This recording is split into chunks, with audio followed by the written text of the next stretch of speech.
Hey everyone, so in this video we are just going to talk about dimensional analysis. And dimensional analysis is a method that we use in chemistry and a lot of other areas of science as well. So this will be useful for many different science classes. But it's a method that we use to convert a measurement from one unit to another. So for example, maybe we want to convert something from miles to kilometers. We can use dimensional analysis to do that. Dimensional analysis is a huge part of this class. We do it all year. We do it in a lot of different sections. So you want to be really good at it. It's a pretty straightforward process, but it does take practice. And it will be a little bit different than other types of math that you've done. So just stick with it, practice it. You can get really good at it, and it can help you in a lot of other science and math classes. So there are several different types of problems you need to be able to do. We're going to focus on one-step and multi-step problems for this video, and then I'll do another video with these other types. So first of all, dimensional analysis requires us to use something called a conversion factor. So a conversion factor is just a ratio, but it's a ratio of two different quantities, but they are equivalent. So I'll show you what I mean by that. It's basically two different measurements that are equal to each other.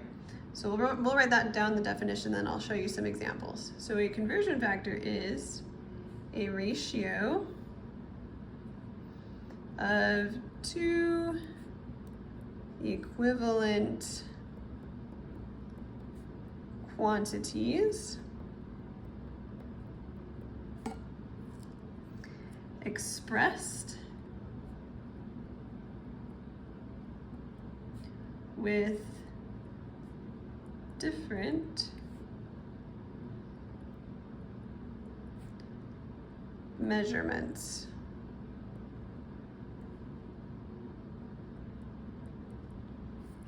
So we actually have learned a lot of conversion factors already in this class.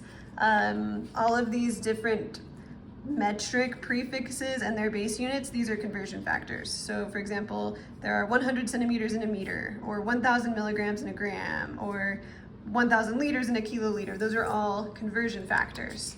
When we do dimensional analysis, though, we are going to turn these into fractions. So for example, one conversion factor that we use is 1 meter equals 100 centimeters.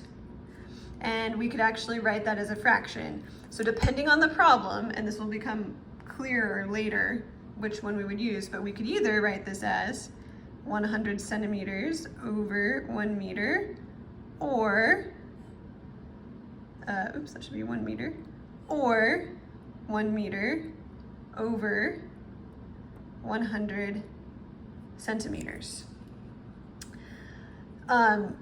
So we are going to get these units to cancel out when we do dimensional analysis. Let me just show you an example problem, and then we will come back to this question, because this question will make a little bit more sense once you've seen how we can use these conversion factors to solve problems. So here is our first problem. We want to convert 1.53 grams to centigrams, and this is just a one-step problem.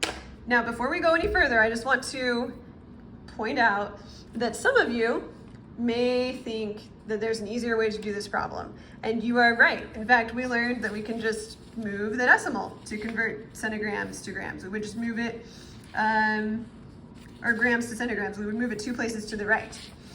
So why am I teaching you this slightly longer method?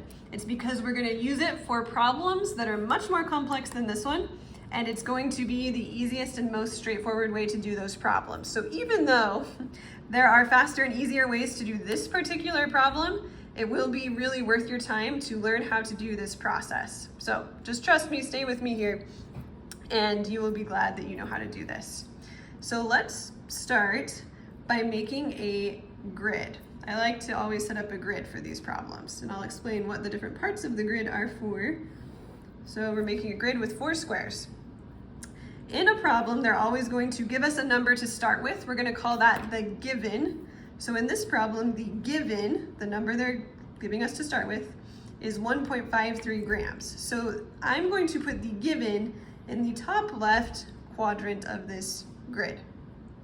So we'll write 1.53 grams. I'm always going to include the unit with the number. You always want to write units in these problems. It will make your life so much easier.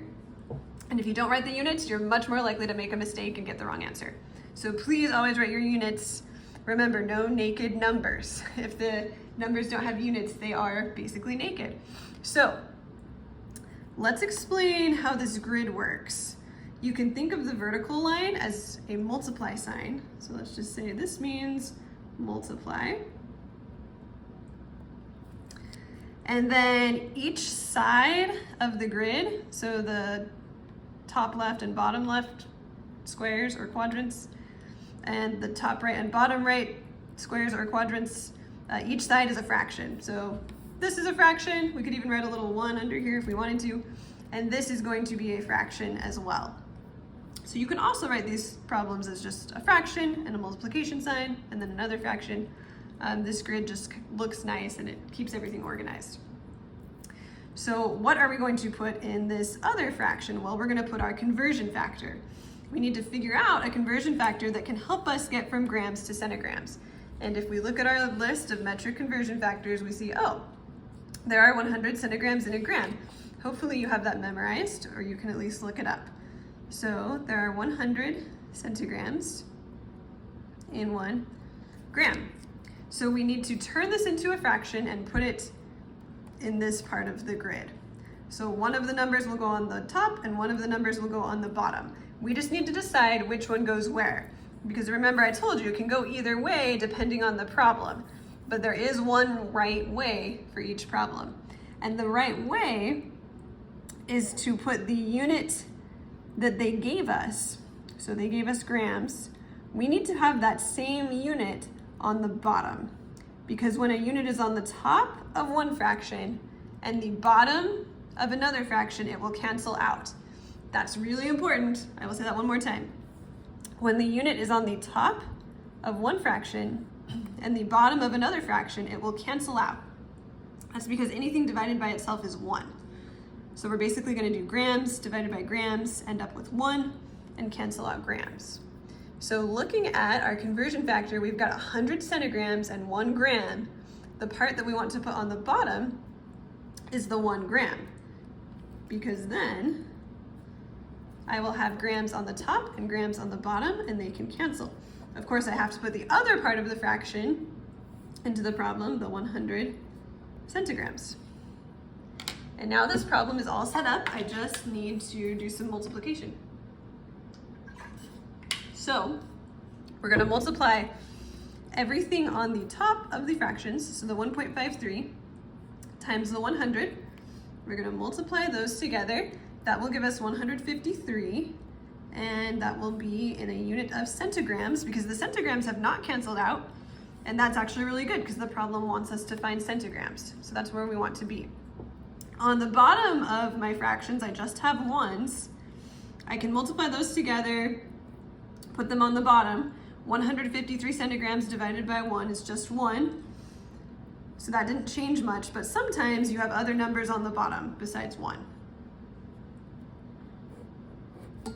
And we have just used dimensional analysis to solve this problem. So let's go back up to this question up here. How do we get units to cancel in dimensional analysis?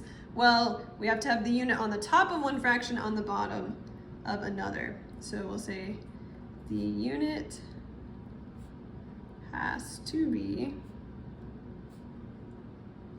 on the top of one fraction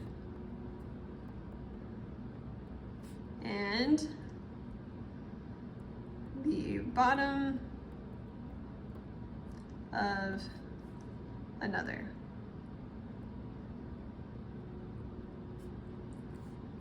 All right, let's just do a couple more examples. We're going to do another one-step problem, and then we're going to do a multi-step problem. So let's set this up the same way we did the first problem. So we'll set up a grid. This is just one step, so we have the same size grid. Our given, the number they gave us to start with, is 1,000 inches. Again, we're going to write the unit with the number. And then we need a conversion factor that will help us get from inches to feet. This is not a metric conversion. So this is one that hopefully you just have memorized. There are 12 inches in 1 foot.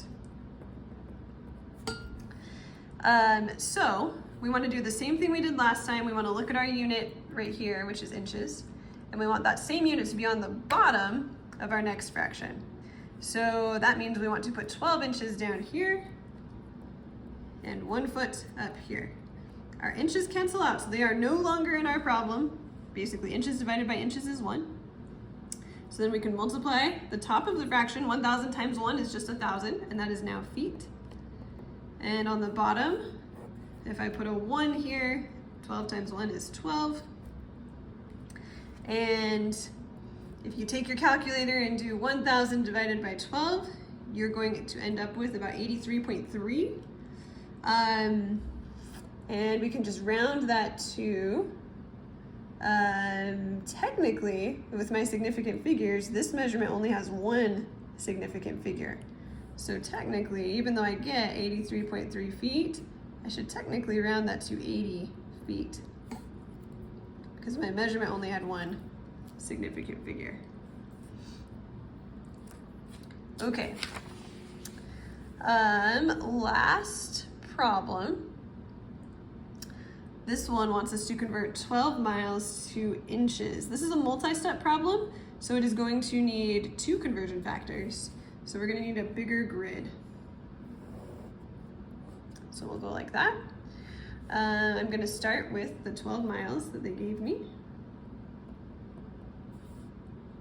And they gave me a conversion factor here. They told me there are 5,280 feet in 1 mile.